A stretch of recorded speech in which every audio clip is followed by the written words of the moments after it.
Assalamualaikum warahmatullahi wabarakatuh. Liridillah wa syafati Rasulillahi sallallahu alaihi wasallam. Bismillahirrahmanirrahim. Salam summa ila jami'il mu'minin wal muslimin wal muslimat wal mu'minin wal mu'minat ila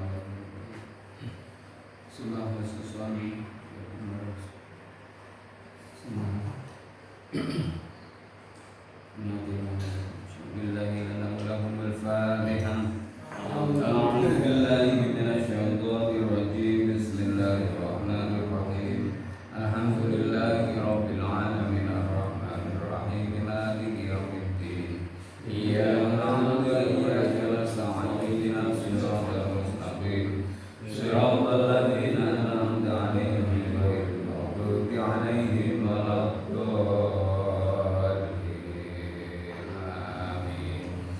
Raditu billahi rabba wa bil islami dina wa bi muhammadin nabiyya wa rasula rabbi zidni ilma warzuqni fahma amin. Mari kita bersama-sama membaca Sayyidul Istighfar. Bismillahirrahmanirrahim. Allahumma anta rabbi la ilaha illa anta khalaqtani wa ana 'abduka wa ana 'ala ahdika wa wa'dika mastata'tu a'udzu bika min syarri ma sana'tu abu'u laka bi ni'matika 'alayya wa abu'u bi dhanbi faghfir li fa innahu la yaghfiru dzunuba illa anta. Bismillahirrahmanirrahim. Alhamdulillahi rabbil alamin.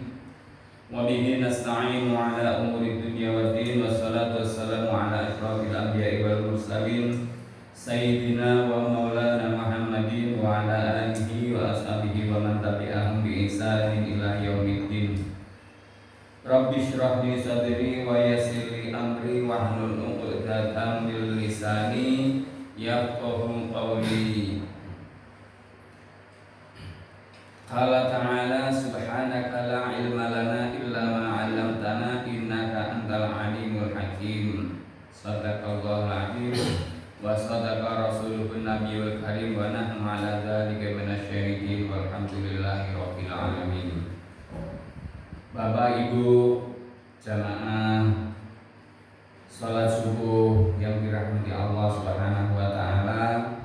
Alhamdulillah pada pagi hari ini Allah masih menggerakkan hati kita untuk melangkahkan kaki kita menuju mushola An-Nur via Grafika Citra Sentosa yang kita cintai ini untuk menunaikan sholat subuh, dilanjutkan dengan kajian-kajian ilmu Allah Subhanahu wa taala. Salawat dan salam marilah kita sampaikan pada junjungan kita Nabi Muhammad sallallahu alaihi wasallam. Mudah-mudahan kita semuanya akan mendapatkan syafaatul utsma fi suri hari kiamat. Amin Allahumma. Bapak Ibu yang dirahmati Allah Subhanahu wa taala, kita akan melanjutkan pembacaan kitab Bidayatul Mustahid ini. Mudah-mudahan akan menambah wawasan kita tentang pengetahuan keagamaan kita. Pada kesempatan kali ini kita lanjutkan tentang ketentuan tempat-tempat yang bisa digunakan untuk sholat dan tempat-tempat yang tidak bisa digunakan untuk sholat. Jadi ada tempat-tempat yang bisa digunakan untuk sholat dan tempat yang tidak bisa digunakan untuk sholat. Pada pertemuan yang lalu pernah saya sampaikan bahwa Nabi pernah menyampaikan bumi Allah adalah tempat sujud. Ya, jadi di mana saja kita boleh melakukan sholat karena bumi Allah adalah suci pada dasarnya itu. Jadi nanti ketika ada kok ini tidak boleh, itu ada ketentuan yang lain. Pada dasarnya Allah Subhanahu wa taala menciptakan bumi ini dalam keadaan suci, dalam keadaan bersih, dan di mana saja boleh kita sujud. Berarti di situ boleh sholat. Nah, ini nanti kita akan bahas tempat-tempat seperti apa yang diperbolehkan dan tidak diperbolehkan untuk mengerjakan sholat. Sebagian ulama memperbolehkan sholat di semua tempat yang tidak terkena najis. Ya, semua ulama sepakat ini tempat yang tidak terkena najis. Karena memang syarat sholat diantaranya adalah suci dari hadis, baik badan, pakaian atau tempat.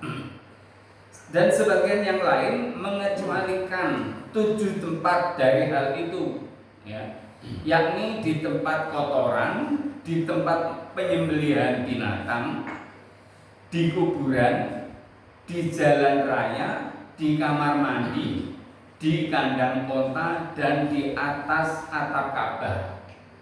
Jadi ada 7 tempat yang dikecualikan. Walaupun sebenarnya tadi saya sampaikan boleh di mana saja, tapi ada tempat-tempat yang lupa kok dibahas. Nek jeneng kamar mandi, jeneng kandang, kuburan. Nah, ini kita menambah wawasan biar tahu. Loh, sopo ngerti, siapa tahu. Mungkin saat ini kita sedang aman-aman saja, sholat di mana saja, kapan saja bisa. Tapi dalam situasi kondisi yang genting, ya, mungkin orang-orang yang kerja di negara komunis atau di negara sana, mana Taiwan itu katanya untuk sholat itu harus sembunyi-sembunyi dari majikannya, tidak boleh di kamar. Ada ceritanya ada sholat yang di kamar mandi. Loh, kok tegel temen sholat di kamar mandi? Loh, kamar mandinya juga bersih. Kamar mandinya sebersih musola ini, ya gitu loh. Tapi kan ada ketentuannya ya di sini. Ini kita bahas. Bismillahirrahmanirrahim. Ada sebagian ulama yang mengecualikan kuburan. Nah, ada yang mengatakan, nek ini kuburan apa-apa. Tinggal sholat apa? Kalau sholat jenazah, ya sholat jenazah itu boleh. Tapi kalau sholat fardu 5 waktu, Pak, tapi sekarang itu Pak di orang-orang bangun masjid itu kadang di atas tanah bekas kuburan. Nah, itu bagaimana? Nah, kayak gitu. Bukan ada itu. Mungkin buat dulu kubur masjidnya kecil, musholanya kecil, begitu perluasan nyampe kepada nerjang tanah kuburan. Nah, itu seperti itu bagaimana? Nah, ini harus dibersihkan, tidak boleh asal uruk terus dibangun masjid seperti itu. Nah, karena ketentuannya tidak boleh. Bismillahirrahmanirrahim. Dan juga ada yang mengecualikan kuburan dan kamar mandi. Ya, ada ulama lain mengatakan, oh, kamar mandi tidak apa-apa, kuburan tidak apa-apa. Nah, gitu. Ya. Karena apa? Ya tadi saya sampaikan, kamar mandinya bersih, kuburannya sudah dijadikan masjid. Loh Pak, kalau ada tadi disampaikan masjid yang perluasan, nah itu gimana ketentuannya? Nah, ini sebagai seorang panitia pembangunan masjid harus hati-hati. Kalau di situ bekas kuburan, maka harus digali dulu, dipindahkan. Jangan sampai kita membangun masjid, membangun musola di atas kuburan. Karena apa? Pada prinsipnya kita tidak boleh lewat di atas kuburan, apalagi duduk. Ini untuk bapak-bapak atau ibu-ibu yang mungkin pernah ikut acara pemakaman jenazah atau diajak ziarah kubur. Nah, ini harus hati-hati, jangan sampai saat melintasi kuburan itu kita maksudnya gini, tidak boleh di antara dua patok, ya, di antara dua patok yang di atasnya ada, yang di bawahnya ada jenazah. Itu tidak boleh. Karena apa? Itu sama dengan kita tidak menghargai, ya, ahli kubur yang ada di situ. Nah, ini kita harus hati-hati. Biasanya karena di sebuah tempat, ya, untuk ziarah itu rame-rame, tempatnya sesek, banyak peziarahnya, akhirnya duduk ya sembarangan, bahkan duduk di atas kijing. Nah, ini yang kadang para kiainya, para mudinya tidak memberitahu sebelumnya bahwa ada adab tata krama kita masuk di pekuburan.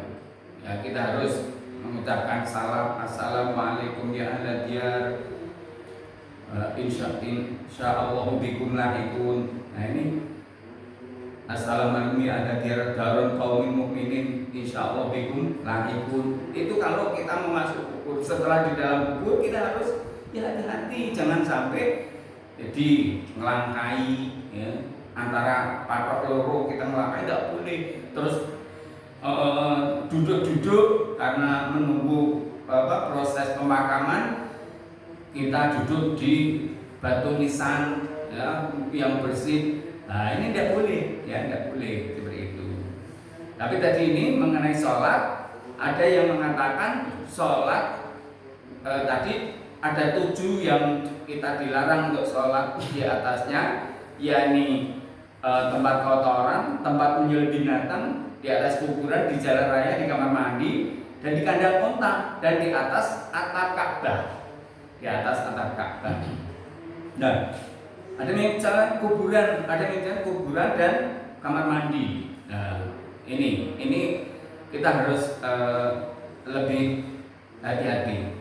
Selain itu ada di antara ulama yang menganggap makruh melakukan sholat di tempat-tempat tersebut, namun sholatnya tidak batal. Ya, ada yang mengatakan makruh hukumnya, jadi sholatnya tidak batal. Inilah salah satu versi pendapat Imam Malik yang mengatakan itu hanya makruh. Itu pendapatnya Imam Malik. Adapun versi pendapatnya yang lain memperbolehkannya berasal dari riwayat Ibnu Al-Qasim. Perselisihan pendapat mereka ini disebabkan adanya pertentangan antara beberapa hadis tentang hal itu. Dalam hal ini terdapat 2 hadis yang kesahihannya telah disepakati, dan juga 2 hadis lain yang kesahihannya diperselisihkan. Hadis itu sahih apa enggak sih?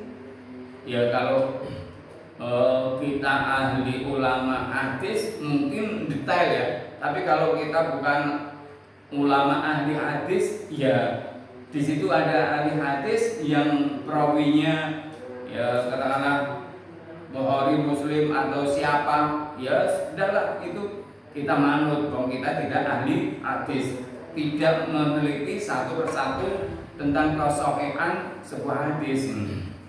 Ya, ini hadis yang pertama, sabda Rasulullah SAW, "U'titu khamsan lam yu'tahunna ahadun qabli, wa dzakara fiha wa ju'ilat liyal ardu masjidan wa tahuran.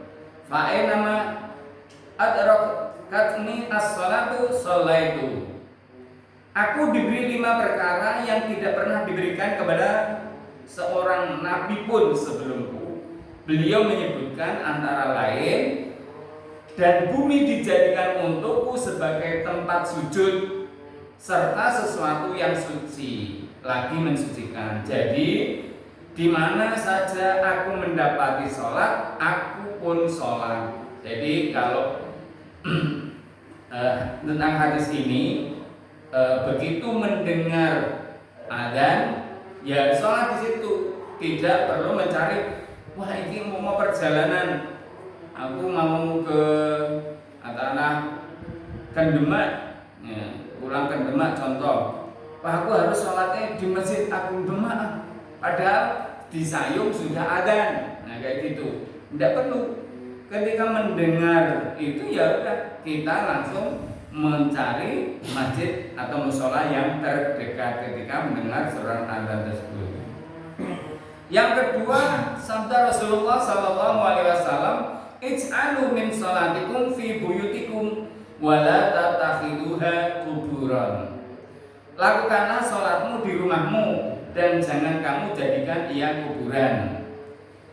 Maksudnya bapak-bapak, ibu-ibu jangan kemudian nanti terutama bapak-bapak, Pak S pernah menyampaikan hadis tentang sholatlah kamu di rumahmu dan jangan kamu jadikan ia kuburan. Maksudnya kita melakukan sholat sunnah itu sebaiknya lebih afdolnya, lebih utamanya di rumah.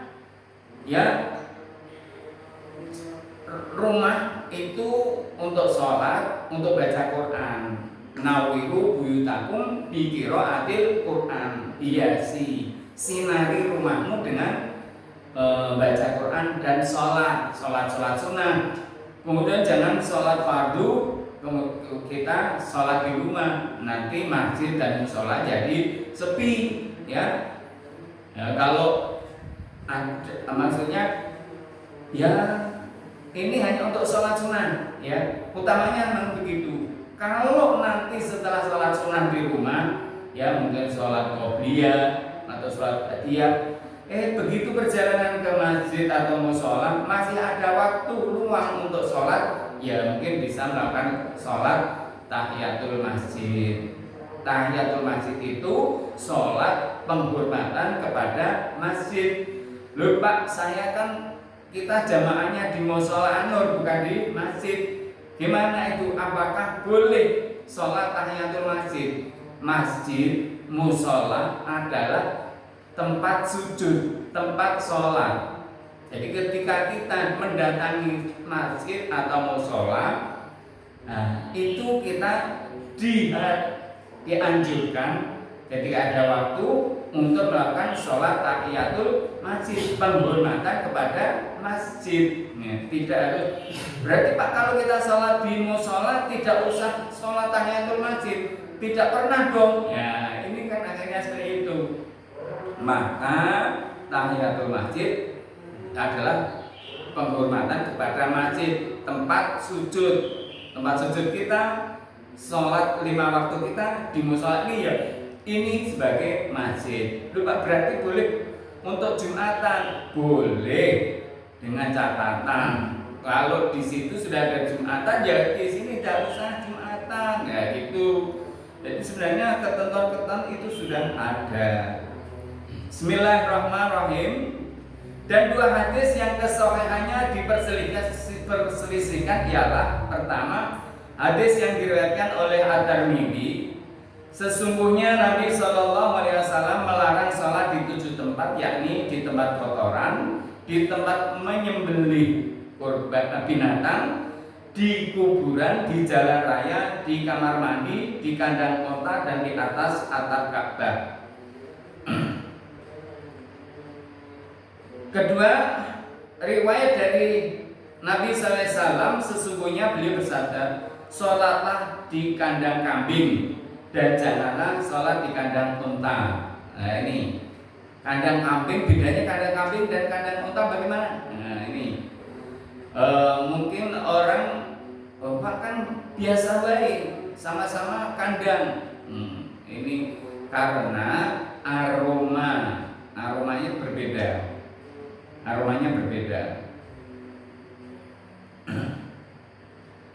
Tentang hadis-hadis tadi, ada 3 kelompok ulama yang menggunakan 3 pendekatan yang berbeda. Pertama, mereka menggunakan pendekatan tarjih.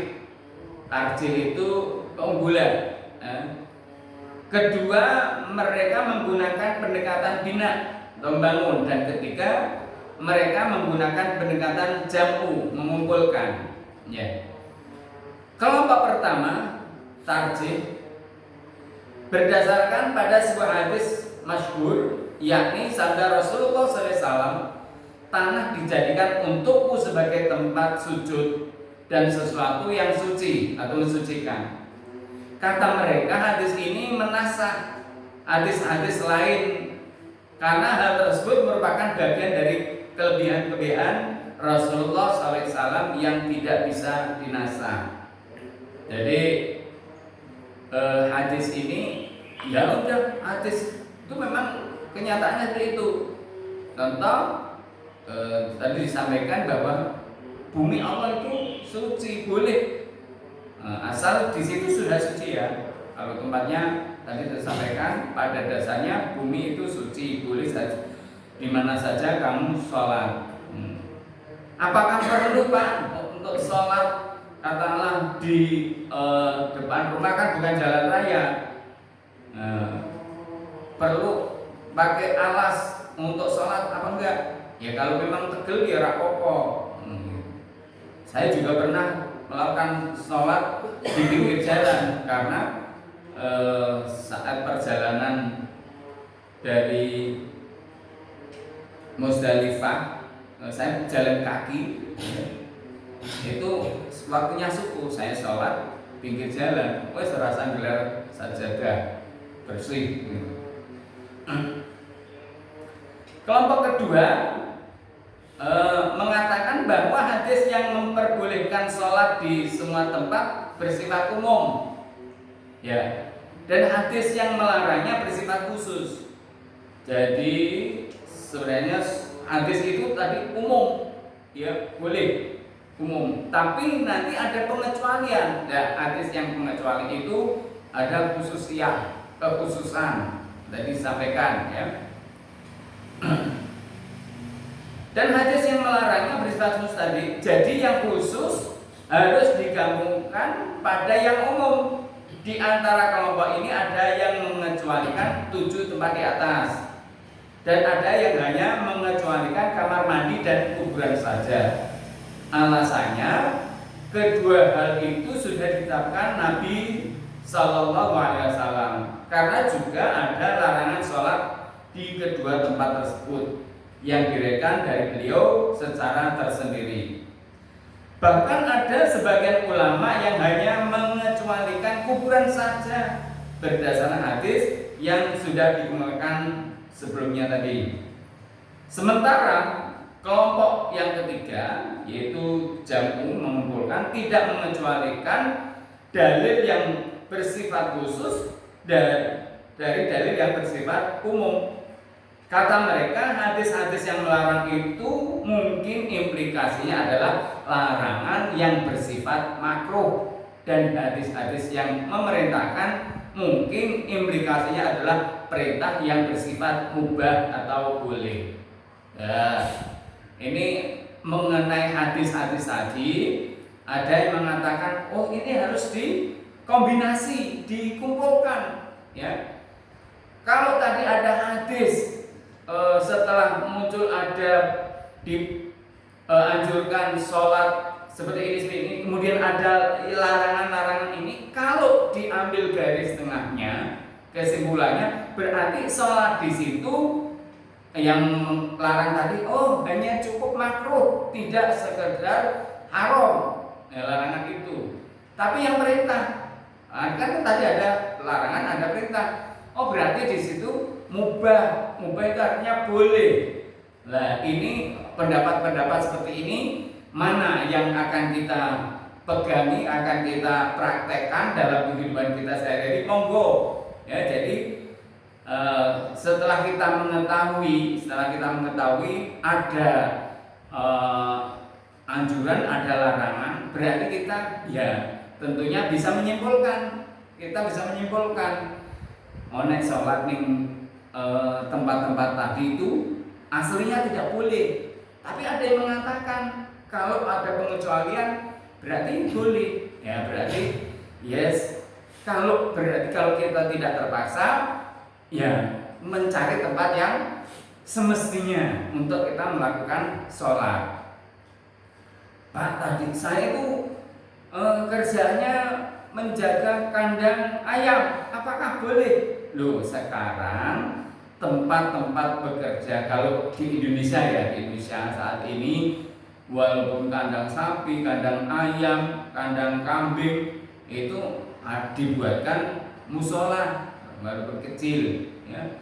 Nah, di situ ya boleh-boleh saja karena kita tidak mengganggu kandang kambing, kita tidak menggunakan kandangnya untuk sholat tadi. Yang dimaksud tadi adalah itu memang kandang kambing atau kandang, tapi kita sholat di situ, tidak ada tempat khusus. Nah ini sekarang sudah longgar, ya. Para pengusaha peternakan sudah membuatkan biasanya tempat ibadah atau musola kecil di sudut ruangan atau di sudut tempat itu, ya kayak gitu, sudah aman-aman saja.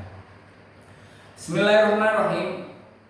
Para ulama berbeda pendapat mengenai sholat di tempat ibadah kaum Yahudi dan gereja. Sebagian mereka menghukumi makruh, sebagian yang lain menghukumi mubah. Ya. Ini diriwayatkan juga dari Umar, juga dari Abu Musa, dari Al-Mughni, juz 2 halaman 75. Dan sebagian lagi membedakan antara tempat-tempat yang ada patung dan gambar-gambar dan tempat-tempat yang tidak ada patung dan gambar-gambarnya. Inilah pendapat Ibnu Abbas. Dan berdasarkan ucapan Umar bin Khattab, kita memasuki gereja-gereja bukan karena patung-patungnya. Jadi para ulama yang menghukumi makruh beralasan bukan karena patung-patung yang dimungkinkan terkena najis. Selanjutnya, para ulama sepakat tentang masalah-masalah di atas. Yang mereka perselisihkan ialah sholat di atas permadani dan tempat-tempat lain yang biasa digunakan sebagai tempat duduk. Mayoritas mereka memperbolehkan sujud di atas tikar dan sebagainya, meskipun hal itu hukumnya makruh. Inilah pendapat Imam Malik bin Anas. Bapak Ibu yang dirahmati Allah Subhanahu wa taala, ya, tadi disampaikan bahwa memasuki gereja atau sekarang dulu zaman mana Turki ya, Turki itu pernah punya masjid ya, masjid besar, ketika kalah digunakan untuk Hagia Sophia itu untuk apa, perpustakaan, dan sebagian untuk gereja. Nah, tapi sekarang alhamdulillah Presiden Turki sekarang siapa itu, Erdogan itu sudah berubah menjadi masjid kembali. Nah, Pak, kalau saya sholat di gereja, padahal di situ ada patung-patung, gimana? Diperbolehkan apa tidak? Nah, kita sholat di situ kan bukan karena menghadap patung-patungnya, ya. Nah, karena kita sholatnya ya mungkin ambil sudut ruangan, tapi memang ini kayaknya kalau pernah melihat di film Habibie Ainun ya, waktu kuliah di Jerman itu kan udah ada masjid itu kan, sampai di kampus itu sholatnya di ya tempat-tempat seperti itu, sesuatu yang wajar. Karena memang dasarnya ini, kita sholat di dalam gereja bukan untuk menyembah patungnya, bukan karena gambar-gambarnya, tapi ya kita mengambil tempat yang ada di situ. Sholat kita kan menghadap kiblat. Yang kita hadapi kiblat itu hanya sebagai poros, sebagai tempat untuk menghadap. Yang kita hadapi adalah kita menghadap Allah Subhanahu wa ta'ala, gitu loh. Kemarin kita sudah bahas mengenai itu. Mengenai sholat di atas permadani atau karpet, ya karpet atau karpet ya, tikar yang bermotif. Biasanya karpet, tikar itu kan fungsi utamanya untuk duduk.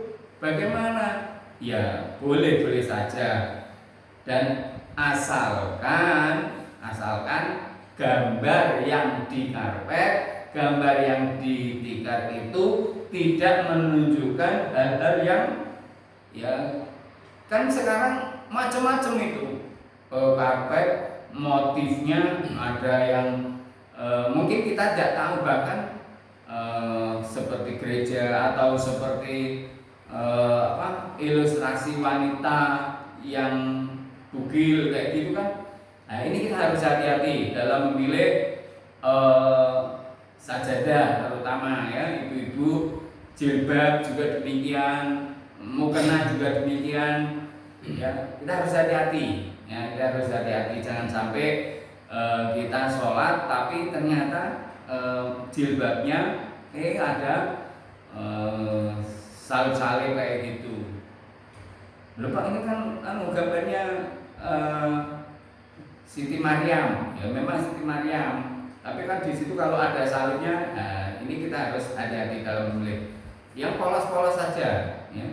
Loh, Pak Es sholat pakai batik. Nah ini kemarin Gus Daha menyampaikan, nek putih terus nanti diarani diwajibkan pakai putih, yuk kadang pakai batik, ya gitu. Jadi seperti itu. Asal mobilnya tidak gambar-gambar yang saru. Bismillahirrahmanirrahim. Tempat-tempat yang tidak bisa digunakan untuk sholat. Kaum muslimin sepakat bahwa ada beberapa ucapan dan perbuatan yang harus ditinggalkan dalam sholat. Yang berupa perbuatan ialah semua perbuatan di luar perbuatan sholat, kecuali membunuh kalajengking dan ular yang menjadi perdebatan di kalangan para ulama. Karena adanya pertentangan antara hadis dan qiyas. Menurut penulis atau Ibnu Rus, mereka sepakat atas kebolehan melakukan perbuatan atau gerakan yang ringan, sementara yang berupa ucapan ialah semua yang di luar ucapan atau bacaan sholat tidak boleh. Mereka juga sepakat bahwa hal itu dapat membatalkan sholat jika disengaja. Hal itu berdasarkan firman Allah SWT surat Al-Baqarah ayat 238, dan tegakkanlah sholat karena Allah dengan khusyuk dan patuh. Dan juga berdasarkan sabda Nabi SAW, sesungguhnya Allah mengeluarkan perintahnya sekehendaknya. Dan di antara perintah yang dikeluarkan Allah ialah janganlah kalian berbicara dalam sholat. Bismillahirrahmanirrahim. Di antara hadis yang melarang berbicara dalam sholat ialah hadis Ibnu Mas'ud dan Zaid bin Arqam. Sesungguhnya kami biasa berbicara dalam sholat sampai turun ayat dan tegakkanlah sholat karena Allah dengan khusyuk dan patuh. Lalu kami diperintahkan untuk diam dan dilarang untuk berbicara. Dan juga hadis Muawiyah bin Al-Hakam As-Sulami, ia berkata, sami'tu Rasulullah sallallahu alaihi wasallam yaqul, inna salatana la yasluhu fiha syai'un min kalamin nas. Innama huwa tasbihu wa tahlilu wa tahmidu wa qiraatul Qur'an. Aku diperintahkan Rasulullah SAW, ya, beliau mengatakan, sungguh dalam sholat kita tidak patut ada sedikit pun ucapan manusia, karena sholat kita adalah berisi ucapan tasbih, maksudnya tahlil, tahmid, dan bacaan Al-Quran. Hanya saja mereka berselisih pendapat dalam dua hal. Pertama, tentang orang yang berbicara dalam sholat karena lupa. Yang kedua, tentang orang yang sengaja berbicara dengan sengaja demi kepentingan sholat. Al-Auza'i mengemukakan pendapat yang kontroversial. Katanya orang yang berbicara dalam sholat untuk menyelamatkan jiwa atau demi sesuatu yang sangat penting, ia boleh melanjutkan sholatnya. Versi yang pendapat yang populer dari Malik menyatakan bahwa sengaja berbicara demi kebaikan sholat hal itu tidak membatalkan sholat. Sementara menurut Imam Syafi'i, berbicara yang bagaimanapun dapat membatalkan sholat kecuali karena lupa. Bapak Ibu yang dirahmati Allah Subhanahu wa taala, ya, kalau ya sholat kemudian ngomongnya itu sampai mengandung makna, ya, mengandung makna. Nah, itu yang batal. Apalagi berarti di situ ada kesengajaan untuk mengucapkan kata-kata. Tapi ada menurut Imam Malik mengatakan, ya kalau memang sholatnya itu, maksud bicaranya itu untuk membenarkan sholat seseorang, ya itu boleh.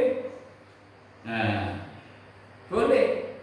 Contoh gini, ada orang sholat menghadapnya keliru atau gerakannya keliru atau bacaan keliru, sholatmu belum. Nah, ini diperbolehkan kalau itu memang untuk meluruskan, untuk membenarkan sholat.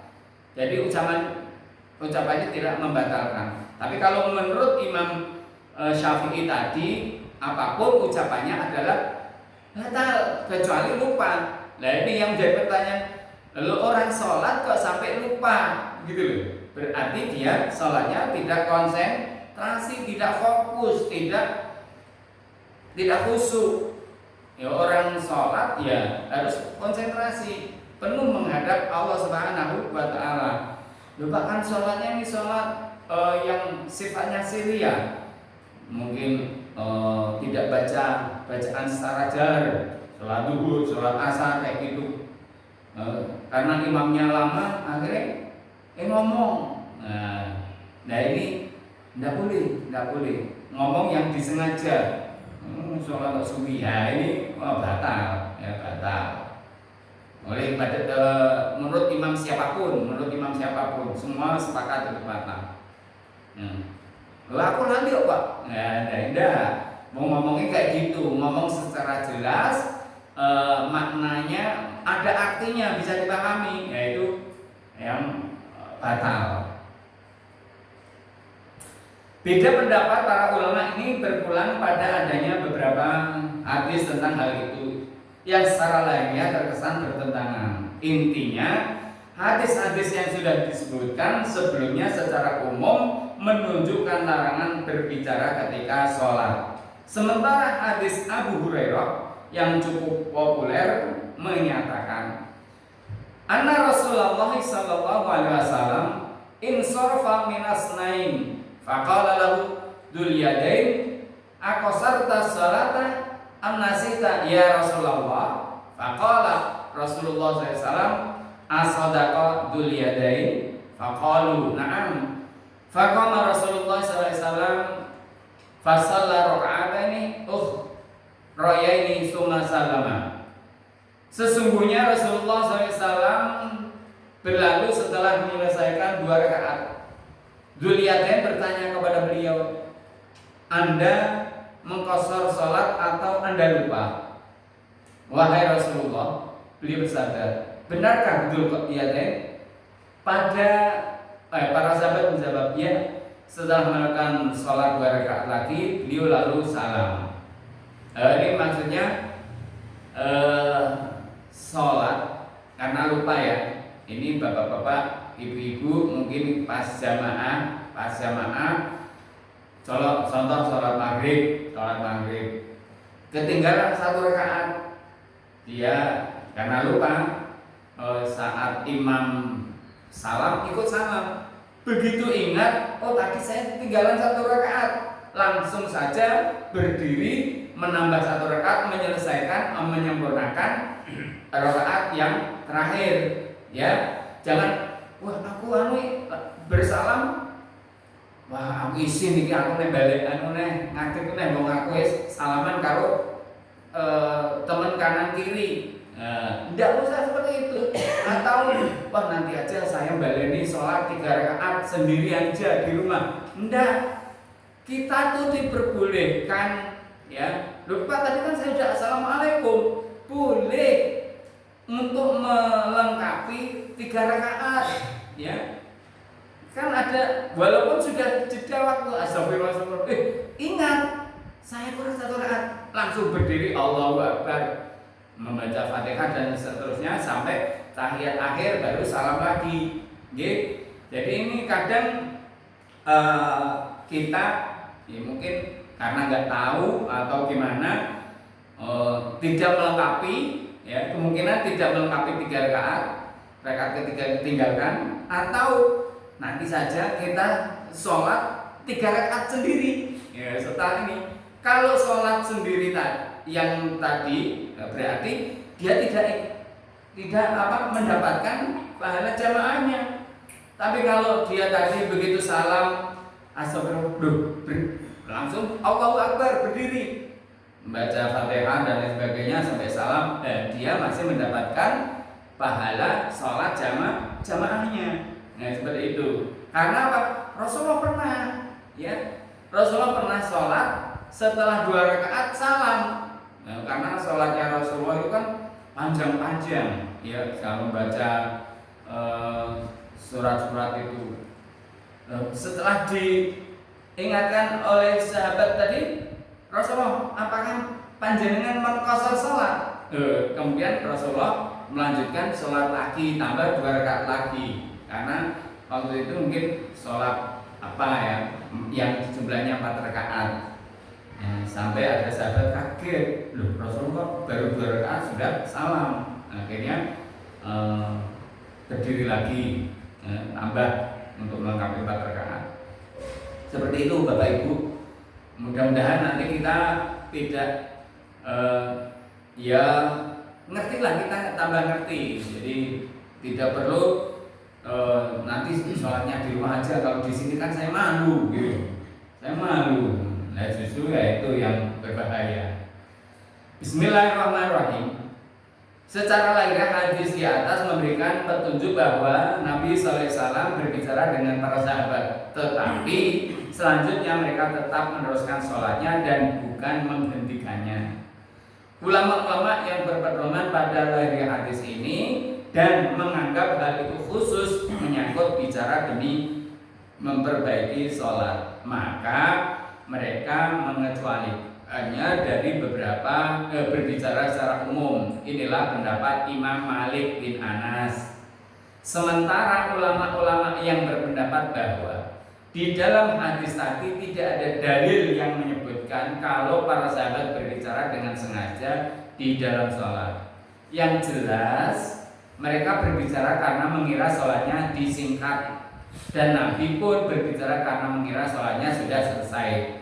Dan menurut mereka tidak sah orang berbicara setelah mendengar ucapan Nabi SAW, sholat ini tidak dikosor dan aku juga tidak lupa. Maka mereka mengatakan bahwa hadis tersebut mengandung pengertian boleh berbicara hanya khusus bagi orang yang tidak sengaja. Walaupun tadi betul, ya saya tidak lupa kok, atau oh iya ini boleh. Jadi perbedaan pendapat antara Imam Malik dan Imam Syafi'i tentang mengecualikan dari yang umum ialah perbedaan mereka dalam memahami hadis tersebut. Namun dalam masalah ini Imam Syafi'i juga berpegang pada dasar umum, yakni sabda Nabi SAW, dihilangkan dari umatku beban kesalahan yang timbul karena khilaf dan lupa. Ya, ini. Sementara Imam Abu Hanifah cenderung mengartikan hadis-hadis larangan pada pengertian secara umum. Menurutnya hadis-hadis tersebut menasah hadis Dzul Yadain yang sudah ada lebih dahulu. Nah ini ya, tadi sudah ya, ini tinggal satu ini nanti biar selesai.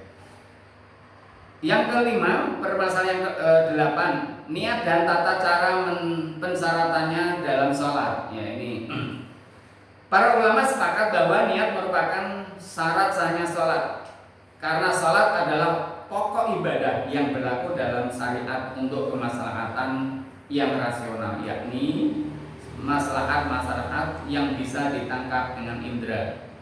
mereka berselisih pendapat apakah niat seorang makmum harus sama dengan niat seorang imam dalam penentuan wajib dan tidaknya jenis sholat. Soalnya tidak boleh makmum sholat zuhur di belakang seorang imam yang sholat asar. Juga tidak boleh imam sholat sunnah sementara makmum merupakan sholat fardu. Menurut Imam Malik dan Imam Abu Hanifah, niat seorang makmum harus sama dengan niat imamnya.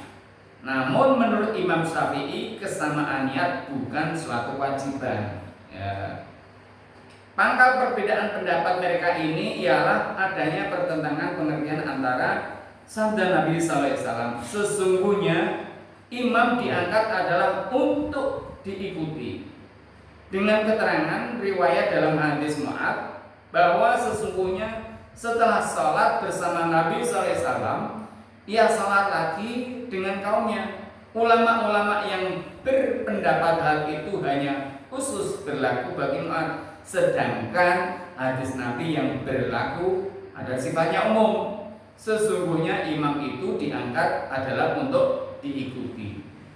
Tadi mencakup niat, maka mereka mensyaratkan kesamaan niat makmum dan imam. Sementara ulama-ulama yang berbeda pendapat, yang berpendapat bahwa hukum boleh ini tidak hanya berlaku bagi makmum, melainkan juga bagi orang-orang mukallaf lainnya. Orang mukallaf itu ya seperti kita, orang yang sudah terkena beban hukum. Dan itulah yang ada dasarnya. Maka mereka mengatakan bahwa hadis Mu'adz tidak terlepas dari dua kemungkinan. Mungkin hadis pertama menyebutkan tidak mencakup niat karena secara lahiriah hadis yang bersifat umum ini hanya menyinggung soal perbuatan. Jadi hadis ini tidak bertentangan dengan hadis Mu'adz, atau mungkin hadis pertama juga mencakup niat sehingga hadis Mu'adz merinci hadis pertama yang bersifat umum. Perihal niat terdapat beberapa masalah yang tidak ada hubungannya dengan yang terucap dari syariat. Hal ini oleh penulis memang sengaja disampaikan karena tujuan pertama penulis ialah membicarakan masalah-masalah yang terkait dengan apa yang terucap dari syariat. Bapak Ibu yang dirahmati Allah Subhanahu wa taala, kalau imam sholat zuhur, ya makmumnya harus sholat zuhur.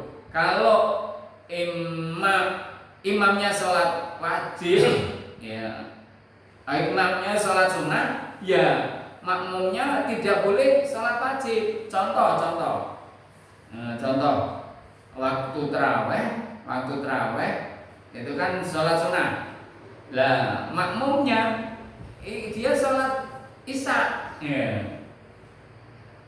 Ya dia mungkin pergerakannya ikut, tapi niatnya berbeda. Dia tidak dapat pahala jamaah, ya, karena niatnya berbeda. Loh, apa boleh? Ya memang boleh secara bersamaan, tapi memang itu bukan sholat jamaah, sholatnya sendiri-sendiri. Karena imamnya tadi sholat sunnah, makmumnya sholat fardu. Karena memang belum sholat isya gitu. Tapi yang ini tadi ya harus sama. Kalau sholat sunnah ya sholat sunnah. Kalau imamnya sholat wajib ya makmumnya juga itu sholat wajib. Demikian juga imamnya sholat duhur, ya makmumnya sholat duhur. Niat sholat duhur maksudnya. Loh, kalau imamnya sholat asar kok makmumnya niat sholat duhur, ya ini kan beda. Nah ini enggak nyambung. Coba sembung naik ojek, tidak nyambung cek. Ya gitu ya bapak-bapak. Jadi mudah-mudahan kita ya sedikit-sedikit bisa menambah wawasan tentang ya pengetahuan kita. Jadi monggo nanti aku ikut pendapat imam iki sing ringan tentang boleh sholat di atas kuburan, boleh. Padahal kebanyakan ulama mengatakan ada larangan. Ya, ini tadi ini perlunya kita belajar. Ya. Insya Allah akan kita lanjutkan pertemuan yang akan datang tentang rukun-rukun sholat. Mudah-mudahan kita diberi kesehatan, umur panjang, bisa menambah ilmu, ya menambah wawasan, biar tidak mudah untuk menyalahkan orang lain. Gitu. Ya memang kitab ini disusun oleh Ibnu Rus menyampaikan tentang perbedaan-perbedaan pendapat. Ya. Menurut imam ini boleh, menurut imam tidak boleh. Ya semakin kita mengerti tidak mudah untuk menyalahkan orang lain. Kemudian mohon maaf mungkin dalam penyampaian kurang berkenan. Kita tutup dengan baca surat Al-Asri dan doa Al-Aziz. Bismillahirrahmanirrahim. Wal 'asri innal insana lafi khusrin illa alladziina aamanu wa 'amilus shalihati wa tawassaw bil haqqi wa tawassaw bis sabr. Subhanakallahumma wa bihamdika asyhadu an la ilaha illa anta astaghfiruka wa atubu